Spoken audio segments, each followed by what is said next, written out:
Bienvenue, chers téléspectateurs, dans ce nouveau numéro de décryptage sur Africa 24. Créé en 1996, le Festival panafricain de musique, FESPAM, sera à sa 17e édition du 8 au 15 juillet 2017. Il aura pour thème « Musique et environnement en Afrique et dans la diaspora ».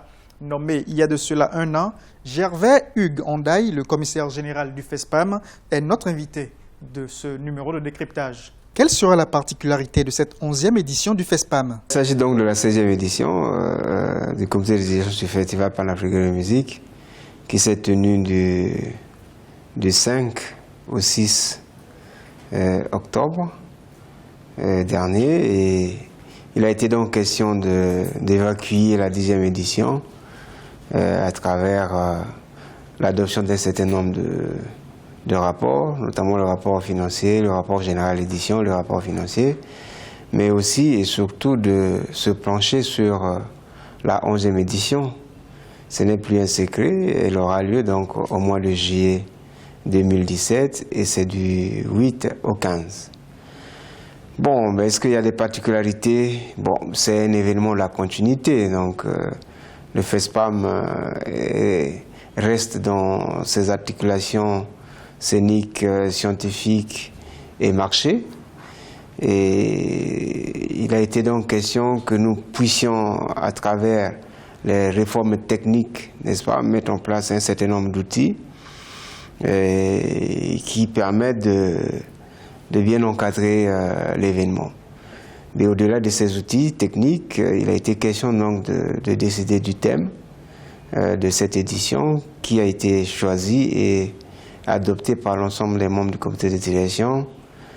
Et c'est pour dire que la prochaine édition du Festival panafricain de musique va débattre des questions liées à l'environnement.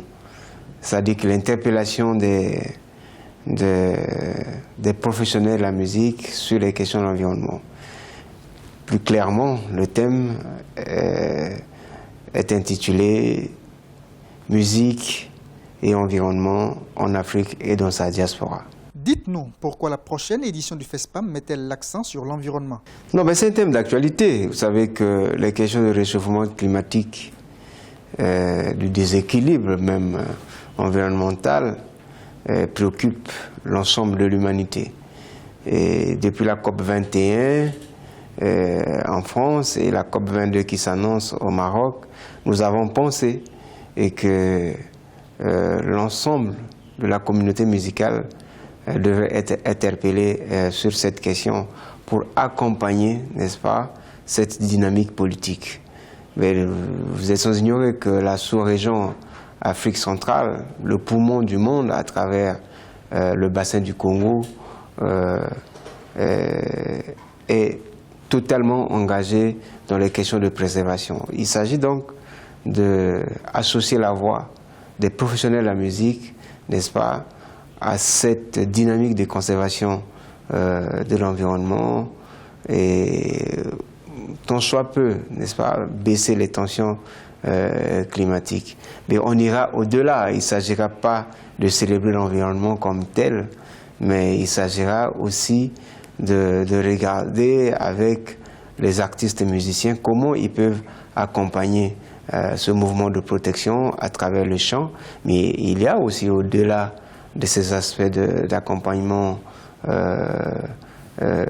en chant, mais il y a des aspects très importants, des aspects liés à la thérapeutique, des aspects liés à la conservation elle-même, parce que les instruments de musique traditionnelle trouvent leur origine dans le bois, mais il y a aussi d'autres aspects très importants, à savoir, certainement, je ne veux pas déjà dans le fond des débats scientifiques, comment introduire ou mettre en place des outils didactiques, je dis bien les outils didactiques dans le domaine du chant à la disposition des chercheurs, des enseignants, n'est-ce pas, pour que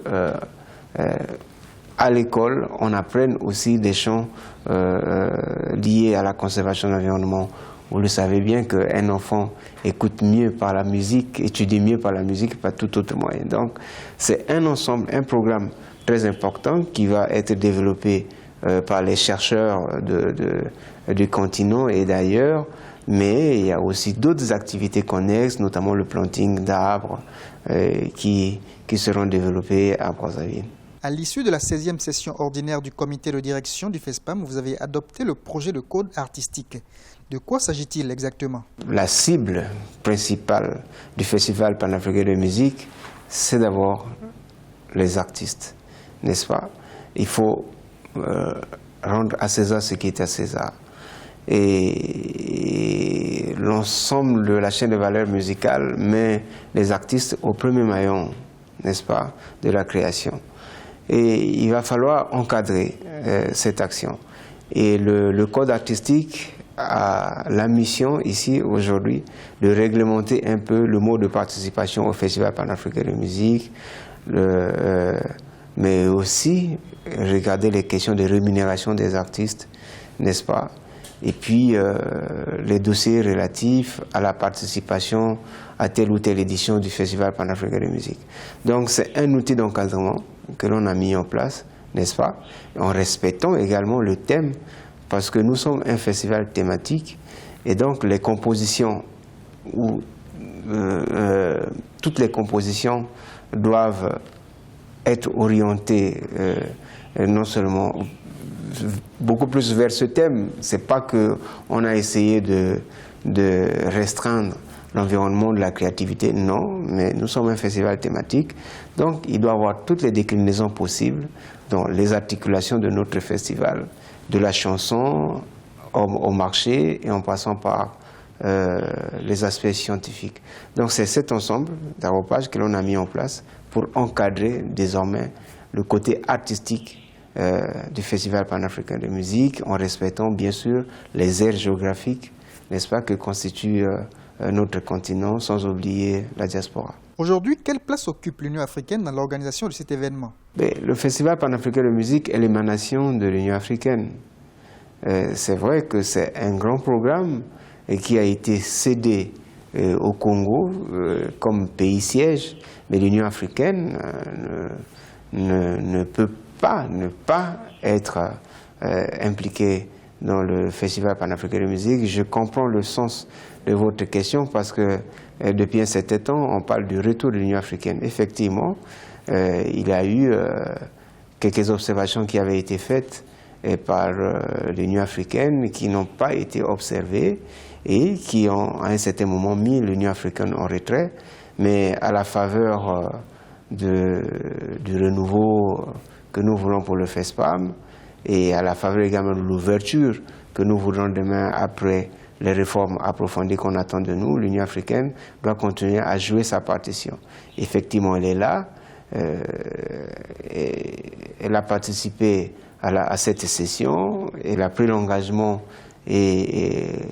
au haut niveau des chefs d'État pour mobiliser large, n'est-ce pas, autour du Festival panafricain de musique, mobiliser non seulement les États, mais aussi des bailleurs de fonds et bien entendu notre diaspora qui est dynamique et qui aujourd'hui a les moyens de pouvoir accompagner, n'est-ce pas, le développement musical de notre continent pour qu'il lui-même aussi contribue, n'est-ce pas, au développement global de notre continent à travers la création de la richesse. Le président Denis Sassou Nguesso du Congo sera honoré par la réception d'un prix lors du FESPAM 2017.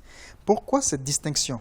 C'est une information qui nous a été livrée par le CICIBA, le Centre de civilisation bantou, une autre institution panafricaine installée à Libreville, au Gabon, et qui est membre du comité de direction du Festival panafricain de musique. Pour mémoire, il y a un an, dans cette même lancée, le Conseil international de la musique avait également couronné les efforts du Congo, n'est-ce pas, à travers la remise d'un titre honorifique à notre chef d'État pour les efforts consentis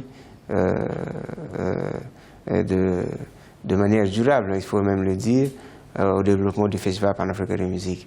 Et donc, dans cette même lancée, le CICIBA aussi se propose de pouvoir récompenser les efforts du président de la République pas dans le FESPAM, mais dans le développement culturel de la sous-région et dans son engagement en faveur, n'est-ce pas, de l'affirmation identitaire de notre continent en tant que continent mère qui a à l'origine de l'humanité, mais en s'appuyant sur ses valeurs culturelles. Donc le CICIBA a jugé utile de pouvoir reconnaître officiellement cet effort à travers la création de ce prix. Et donc c'est une information qui nous a été portée par le membre du comité de direction qui est le CICIBA et nous avions accueilli favorablement cette information et notons qu'elle vient s'ajouter, n'est-ce pas, apporter une valeur ajoutée dans la 11e édition en organisant cette cérémonie de remise officielle de ce prix. Ce sera votre premier FESPAM en tant que commissaire général. Quel est, d'après vous, le principal défi à relever? Ce n'est pas un défi personnel, non. Il s'agit d'un défi continental. Il s'agit d'un défi africain. Et il faut dire que quel FESPAM voulons-nous pour l'Afrique? Et quelle place accordons-nous à l'avenir de la musique dans notre continent? Et vous savez que la musique, aujourd'hui, et ce n'est plus un secret, c'est le secteur qui crée plus d'emplois, n'est-ce pas, dans le monde, à travers tous les métiers directs et indirects, n'est-ce pas? Et le défi est celui-là, le défi c'est celui de l'affirmation de la musique africaine. Et vous savez que nous sommes confrontés aujourd'hui à une certaine menace des musiques venues d'ailleurs à travers les nouvelles technologies, mais aussi beaucoup plus à travers la piraterie et ainsi de suite. Donc, il nous revient à nous, Africains, de pouvoir anticiper sur ces problématiques et replacer la musique au cœur des préoccupations et pour qu'elle joue pleinement son rôle. Donc le Festival panafricain de musique n'est qu'un instrument, n'est-ce pas, au service de l'Afrique pour servir à ce destin. Donc il s'agit pas seulement de M. Ugondaï, effectivement, mais personnellement aussi c'est un défi. Les gens attendent certainement beaucoup de moi, mais il s'agit d'un événement public, ce n'est pas un événement privé. Et donc nous tenons un peu compte de cet environnement en ayant l'espoir que l'Afrique elle-même désormais prendra à bras le corps l'avenir de ce festival. Mais nous ne sommes qu'au service.